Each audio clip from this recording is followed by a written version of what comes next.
Baim Wong sesali Paula Verhoeven kena bully karena Citayam Fashion Week.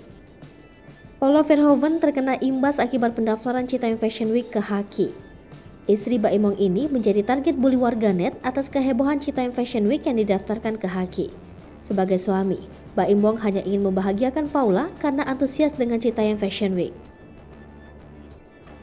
Kendati begitu, banyak kalangan yang tidak menyetujui tindakan Baim Wong, sehingga menyerang Paula dan membuatnya bersedih.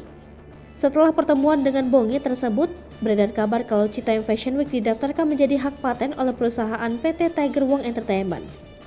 Baim Wong mengaku dalam klarifikasinya kemarin kalau niatannya mendaftarkan Citayam Fashion Week bermula dari Paula.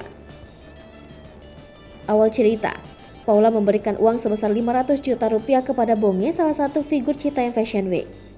Ia pun mengaku tidak ada niatan untuk mengambil hak orang lain atas Citayam Fashion Week. Melihat reaksi warganet yang membuli Paula Verhoeven, Baim Wong mengaku memaafkan dan tidak dendam. Baim Wong menjelaskan kalau mendaftarkan Citayam Fashion Week ke Haki hanyalah bagian formalitas untuk bisa mendapatkan izin penggunaan tren tersebut. Baim Wong mengaku hanya ingin menciptakan acara besar dengan membawa nama Citayam Fashion Week.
Hai pemirsa Sri Popo TV, jangan lupa komen, like, dan subscribe, serta tonton terus berita-berita terupdate